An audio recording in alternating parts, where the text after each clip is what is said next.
उस शख्सियत से मिलते हैं जिन्होंने 16 अंतर्राष्ट्रीय मैराथन दौड़ प्रतियोगिता में हिस्सा लिया और अपने नाम कई उपलब्धियां हासिल की हैं। अभी लगभग मैंने 10 कंट्रीज़ में भाग लिया है। लद्दाख में जो मैराथन हुआ था वो वर्ल्ड का हाईएस्ट ऑल्टीट्यूड मैराथन है। इधर कोलकाता जाना पड़ता है, यूपी जाना पड़ता है रेस करने के लिए, या दूसरा स्टेट जैसे तमिलनाडु में, वहाँ उस साइड में हमने प्रैक्टिस किया।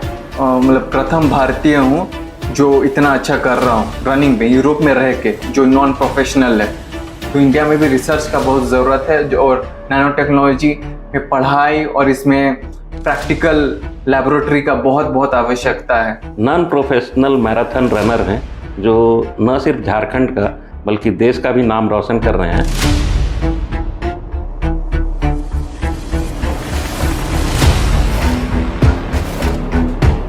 नमस्कार, जोहार। आज हमारे साथ इंटरनेशनल मैराथन रनर हैं जो झारखंड के हैं और राजधानी रांची के सामलोंग में अभी रहते हैं। इनका जो दादा का घर है वो सरायकेला खरसावां हुआ, जबकि नानी का घर तमाड़ में है। आइए हम उस शख्सियत से मिलते हैं जिन्होंने 16 अंतर्राष्ट्रीय मैराथन दौड़ प्रतियोगिता में हिस्सा लिया और अपने नाम कई उपलब्धियां हासिल की हैं। तो हमारे साथ लोकतंत्र 19 के साथ आज प्रवीर महतो जी हैं। आइए उनसे हम बातचीत करते हैं। तो प्रवीर जी, आप बताइए कि एक नैनो टेक्नोलॉजिस्ट होते हुए मैराथन पर कैसे आपका झुकाव हुआ? एक्चुअली मैंने मैराथन दौड़ इटली से चालू किया। उससे पहले मैं क्लास 12th में और क्लास 10th में मैं जब सेंट जेवियर में पढ़ाई करता था तो भी रनिंग के थ्रू मतलब झुकाव था। वहाँ मैंने 1500 मीटर उसमें भी भाग लिया। 800 मीटर में भी जो नेशनल्स होता है इंटर स्कूल यूनिवर्सिटी, जहाँ केरला में रेस हुआ था, उसमें मैंने तीसरा स्थान प्राप्त किया था। तो उसी टाइम से मुझे रनिंग के प्रति बहुत रुझान था। तब से उसके बाद मैंने जब कॉलेज ज्वाइन किया, वहाँ मतलब एक्चुअली 1500 मीटर रेस नहीं था। फिर मुझे वहाँ 5000 या मीटर 5 किलोमीटर वहाँ दौड़ में मेरा रुझान बढ़ा। उसके बाद जब मैंने इटली गया तो वहाँ बहुत अपॉर्चुनिटी है रनिंग के लिए। वहाँ मोस्टली सिंथेटिक ट्रैक्स रहते हैं, तो वहाँ काफ़ी जैसे अच्छा ग्रुप मिल गया। फिर वहाँ मैंने अपना एंड्योरेंस बढ़ाया और फिर हाफ मैराथन जो 21 किलोमीटर रहता है, और फिर फुल मैराथन के लिए प्रैक्टिस की, और फिर इस तरह उधर ही मेरा झुकाव बढ़ते गया। अब तक आपने कितने कंट्री में मैराथन में हिस्सा लिया है? अभी लगभग मैंने 10 कंट्रीज में भाग लिया है। मतलब जैसे वो स्पेन में वेलेंसिया, इटली, पोलैंड, जो एथेंस मैराथन है जहाँ सबसे पहले मैराथन हुआ था। जो मैराथन एक बाहर का एक छोटा सा सिटी है, वहाँ से एथेंस दौड़ा जाता है, जो एकदम पहले स्टार्ट हुआ था, उसमें भी भाग लिया जो ग्रीस में है। फिर पोलैंड में भी एक जगह है डांस्क जो नॉर्थ में है, और जर्मनी में भी मैंने पार्ट लिया है। और फ्रांस में जहाँ मैं रहता हूँ उसमें भी तीन मैराथन में भाग लिया। जैसे पेरिस में पेरिस मैराथन जो बहुत प्रसिद्ध मैराथन है, इस बार नेक्स्ट ईयर जो ओलंपिक्स है वो भी वहीं होगा। तो मैंने हर जगह पार्ट लिया है और काफ़ी इंटरेस्टिंग है ये सब में भाग लेने के लिए। अभी आप बर्लिन में होने वाले मैराथन की तैयारी कर रहे हैं। हाँ। तो किस तरह की तैयारी करते हैं? कितना प्रतिदिन कितना किलोमीटर आप दौड़ लगाते हैं? क्या कि विदेश का जो ट्रैक होता है और इंडियन जो टेरेन है उसमें काफ़ी अंतर होता है। हाँ, बिल्कुल ही है। जैसे यहाँ सिंथेटिक मैदान बहुत कम है प्रैक्टिस के लिए भी। जैसे हम फास्ट वर्कआउट करते हैं, तो जैसे यहाँ खेल गांव है वो रांची में है, वो बहुत अच्छा एक ही शायद ऐसा अंतर्राष्ट्रीय स्तर का ट्रैक है। लेकिन मोस्टली हमें जैसे ग्राउंड में प्रैक्टिस करना पड़ता है, जहाँ सॉइल रहता है, सॉफ्ट सॉइल जैसे रहता है या फील्ड टाइप रहता है। लेकिन एक्चुअली जो एंड्योरेंस रनिंग है जिसके लिए लॉन्ग डिस्टेंस करना पड़ता है, 30 किलोमीटर 35 किलोमीटर लॉन्ग रन बोलते हैं उसको, उसके लिए सॉफ्ट ग्राउंड ज़्यादा बेहतर होता है। उसमें हम दौड़ सकते हैं, या लंबा जैसे गांव में जो छोटा छोटे रोड होते हैं वो सब में दौड़ के मतलब काफ़ी, जिसमें उसमें पैर में इंजरी होने का चांसेस बहुत कम रहता है। और जो सिंथेटिक ग्राउंड है उसमें आप जैसे फास्ट वर्कआउट कर सकते हैं। हजार मीटर जैसे 1 किलोमीटर का 5 बार हुआ, 10 बार हुआ, फास्ट वर्कआउट्स के लिए अच्छा रहता है। तो यहाँ तो मैं प्रतिदिन लगभग 20 किलोमीटर दौड़ रहा हूँ। तो जैसे वीकली एवरेज 140 किलोमीटर अभी ये रहता है, प्रैक्टिस का माइलेज रहता है हर वीक में वैसा दौड़ना रहता है। तो मैं सुबह स्टार्ट करता हूँ 6-6:30 बजे और 8 बजे तक कंप्लीट करके, मतलब रेस्ट करना बहुत ज़रूरी रहता है। तो वैसा भी एक फेज रहता है एंड्योरेंस बिल्ड करने का, जिसको बेस ट्रेनिंग बोलते हैं।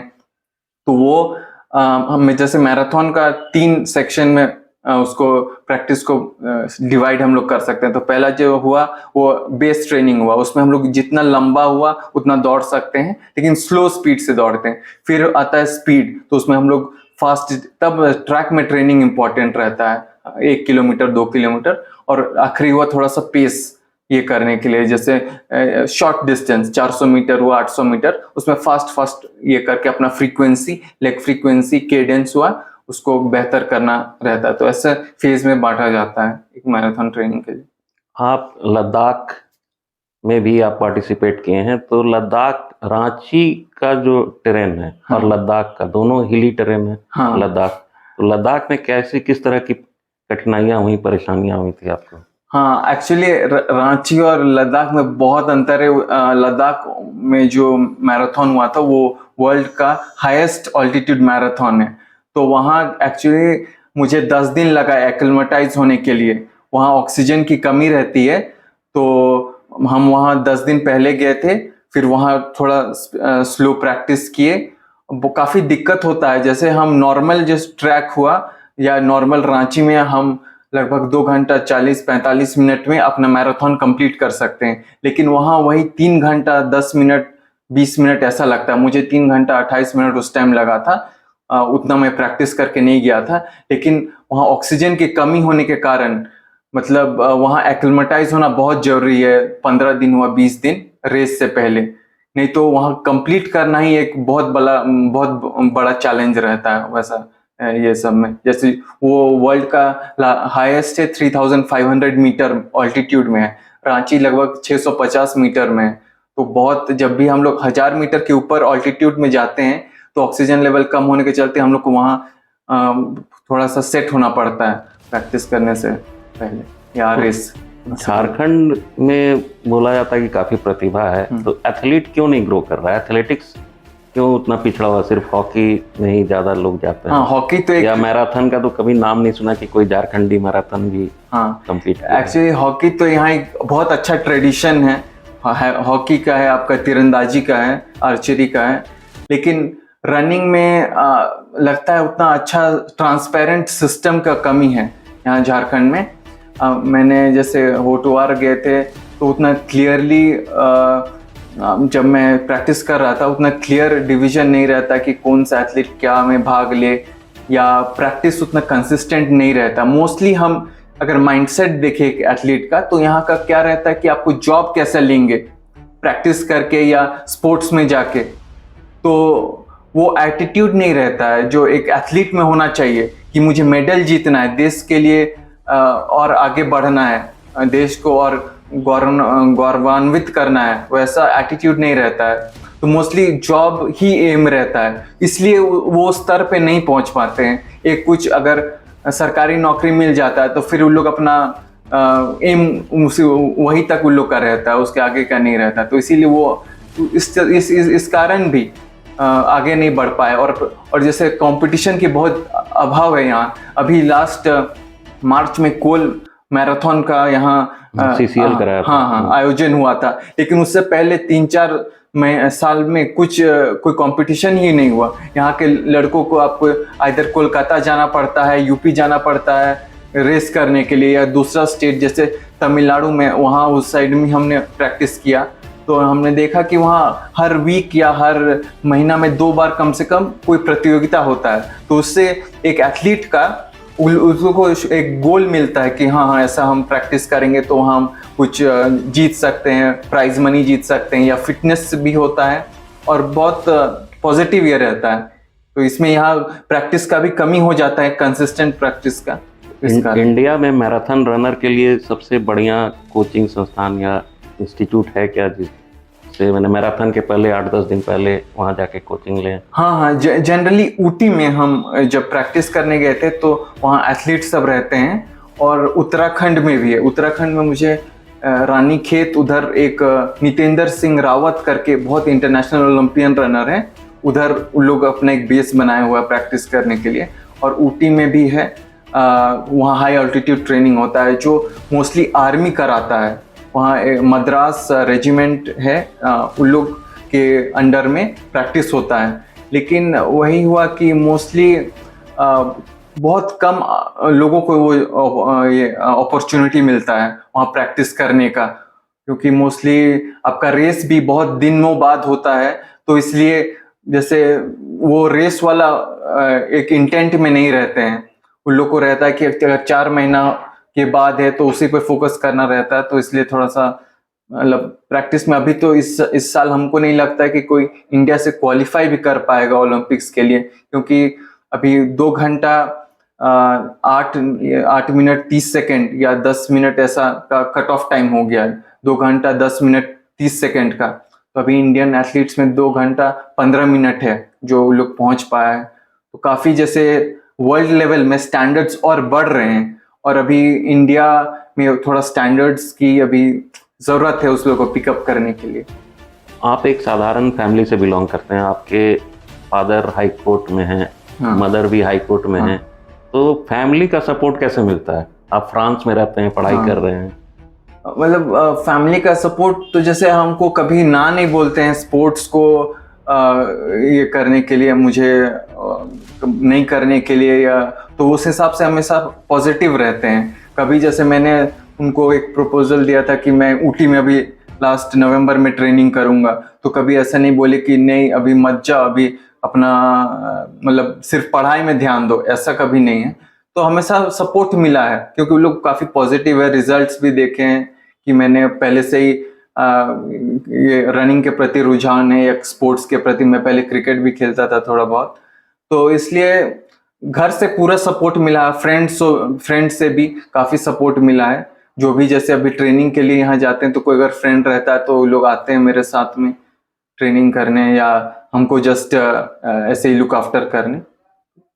काफ़ी अच्छा रहता। अभी जैसे मैं वहाँ से पीएचडी कर रहा था तो इसलिए स्कॉलरशिप था, तो फाइनेंशियल प्रॉब्लम तो नहीं होता है, लेकिन हाँ एक मेंटल स्पेस भी बहुत पॉजिटिव देते हैं, कॉन्फिडेंस देते हैं एक्चुअली, वो बहुत इंपॉर्टेंट रहता है। फाइनेंशियल भी इम्पॉर्टेंट है, लेकिन एक पॉजिटिव वाइब रहता है कि हाँ तुम कर सकते हो, तुम आगे बढ़ो, इसमें जो इंटरेस्ट है उसको ही करो। आपने जो 16 कंट्रीज में आप जो गए, 16 कंट्रीज में, तो कितने झारखंडी आपको मिले वहाँ, या आप सिंगल झारखंडी थे जो वहाँ पे पार्टिसिपेट कर? पार्टिसिपेट तो शायद सिंगल झारखंडी और इंडियन भी बहुत कम है। मतलब मैं अगर बोलूँगा तो यूरोप में रह के मतलब प्रथम भारतीय हूँ जो इतना अच्छा कर रहा हूँ रनिंग में, यूरोप में रह के, जो नॉन प्रोफेशनल है। मैं प्रोफेशनल रनर नहीं हूँ, मैं एडवांस्ड रनर हूँ, एलीट नहीं हूँ। तो उस हिसाब से बहुत कम है जो मेरे उतना मतलब प्रोग्रेस किए हैं। तो इसलिए भी और झुकाव बढ़ जाता है मेरा ये सब ट्रेनिंग करने को। और जैसे मुझे अच्छे लोग मिले, अच्छे कोच मिले। मेरे कोच इटली के भी हैं, अभी केनिया के भी कोच हैं, और फ्रांस के भी कोच हैं, तो वो बहुत अच्छा से सपोर्ट करते हैं। तो मतलब हम एक्चुअली इंडियन लोग को देखेंगे तो बहुत कम ही है जो स्पोर्ट्स की तरफ रुझान रखते हैं बाहर जाके, जो और करना चाहिए, क्योंकि बहुत अच्छी चीज़ होती है। सिर्फ पढ़ाई के प्रति ही नहीं, मतलब वो एक कैरेक्टर बिल्ड करता है स्पोर्ट्स। तो ये जो स्पिरिट है आपका मैराथन का, तो आप क्या प्रोफेशनल मैराथन रनर बनने का चाहते हैं, या ऐसे? हाँ, हम कोशिश में हैं। अभी तो 2024 ओलंपिक्स आ रहा है, तो वो तो काफ़ी कठिन है क्वालिफाई करना है। इनफैक्ट इंडियन प्रोफेशनल रनर्स को भी बहुत कठिन है उसके लिए क्वालिफाई करना। लेकिन एशियन मेडल्स, एशियन चैम्पियनशिप में बहुत अच्छा कर रहे हैं अभी इंडियंस लोग। लेकिन अभी मैराथन में एक जो हाईएस्ट लेवल ऑफ एंड्योरेंस जिसमें ज़रूरत रहता है, उसके लिए तो अभी जैसे वर्ल्ड लेवल का स्टैंडर्ड्स और बढ़ गया है। तो अभी हाँ मैं ट्राई करूँगा। अभी मुझे अपॉर्चुनिटी है तो अभी तो, और एज के साथ वो और ज़रूरत और बेटर होता है actually marathon compare to other sports, जैसे 800 मीटर 1500 मीटर। एज जैसे बढ़ता है तो मैंने कभी देखा है कि 40 साल तक एथलीट्स वो लोग अच्छा परफॉर्म करते हैं।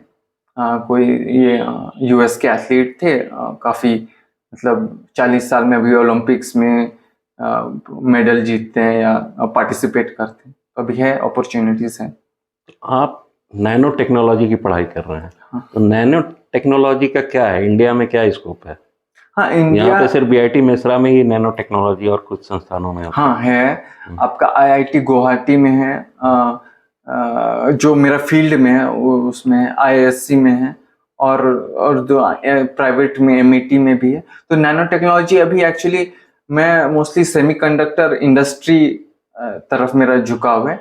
तो अभी तो जैसे इंडिया में उतना बेहतरीन मैन्युफैक्चरिंग यूनिट नहीं है, लेकिन अभी आने वाला है, तो अभी बहुत ग्रो करेगा।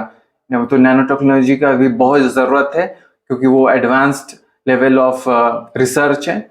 और जैसे अभी हम देखेंगे कि वेस्ट जो कंट्रीज हैं, उन लोग मोस्टली रिसर्च के थ्रू ही इतना टेक्नोलॉजी में प्रोग्रेस कर रहे हैं। और बाकी जैसे हम लोग अभी राफेल खरीद रहे हैं, या कोई भी हम लोग ट्रांजैक्शन कर रहे हैं बड़ा अमाउंट का, कुछ टेक्नोलॉजी के लिए ही कर रहे हैं। तो इंडिया में भी रिसर्च का बहुत ज़रूरत है, और नैनो टेक्नोलॉजी में पढ़ाई और इसमें प्रैक्टिकल लैबोरेटरी का बहुत बहुत आवश्यकता है, जो बाहर में है यहाँ भी लाने का बहुत ज़रूरत है वो सब चीज़। और अंत में मेरा एक सवाल है कि आप झारखंड के जो युवा हैं, जो ट्राइबल्स हैं, उनको मैराथन रनर के प्रति आकर्षित करने के लिए क्या संदेश देना चाहेंगे? देखिए, सबसे पहले इम्पोर्टेंट हुआ कि अनुशासन, डिसिप्लिन होना बहुत जरूरी है। जैसे कोई भी गोल हुआ, आपको उसके लिए कंसिस्टेंसी होना बहुत जरूरी है। डिसिप्लिन कंसिस्टेंसी दोनों साथ में चलता है। तो देखिए, अगर फिटनेस बहुत जरूरी है, आपको अगर पढ़ाई भी करना है तो मेंटली फिट होना, हेल्दी होना, उसके लिए कोई भी स्पोर्ट्स कीजिए, मैराथन रनिंग नहीं, कोई भी स्पोर्ट्स कीजिए या डांस कीजिए, बहुत जरूरी है। सिर्फ पढ़ाई से ये नहीं होता। तो इसलिए कोई भी स्पोर्ट्स मैराथन के लिए ही झुकाओ, तो एक्चुअली रनिंग एकदम चीपेस्ट ये है, स्पोर्ट है, और सबको अवेलेबल है। इसके लिए आपको ना पूल चाहिए, ना कुछ बहुत ज्यादा तामझाम चाहिए, शूज चाहिए और ग्राउंड चाहिए, जो यहाँ बहुत खेत वेत तो भरे पड़े हैं। तो इसलिए फिटनेस अपना ध्यान दें। और इसलिए यहाँ के ट्राइबल लोग में तो अभी बहुत अपॉर्चुनिटी है। उन लोग वो फिजिकली और मेंटली भी वो जज्बा रहता है उन लोग आगे बढ़ने का। तो इसलिए स्पोर्ट्स पे आए। हम भी यहाँ बाद में सोच रहे हैं कुछ स्पोर्ट्स ट्रेनिंग कराएं 1-2 साल में। तो जैसे जिनको आर्मी या इसमें जाना है, पुलिस वुलिस में जाना है, तो उसके लिए भी मदद हो जाएगा। और जिसको प्रोफेशनल एथलीट बनना है, तो उसके लिए भी मदद हो सकता है। तो मैं ना 1-2 साल में देखते हैं, अगर कुछ वैसा ये होता है तो प्रैक्टिस सेशन और ये सब स्टार्ट करेंगे, सोच रहे हैं। तो ये हमारे साथ थे प्रवीर महतो जी, जो internationally renowned non professional marathon runner हैं, जो न सिर्फ झारखंड का बल्कि देश का भी नाम रोशन कर रहे हैं, और साथ ही साथ अपने एडवोकेट माता पिता का भी नाम रोशन कर रहे हैं, झारखंड का भी नाम रोशन कर रहे हैं। तो सरकार को भी इस तरफ जो ध्यान देना चाहिए, मैराथन रनर को बेसिक एमिनिटीज़ और सुविधाएं उपलब्ध करानी चाहिए, हम यही आशा करते हैं। और इन्हें बर्लिन में होने वाले जो अगले महीना है मैराथन रन के लिए ढेर सारी शुभकामनाएं लोकतंत्र 19 के साथ। धन्यवाद। जोहार।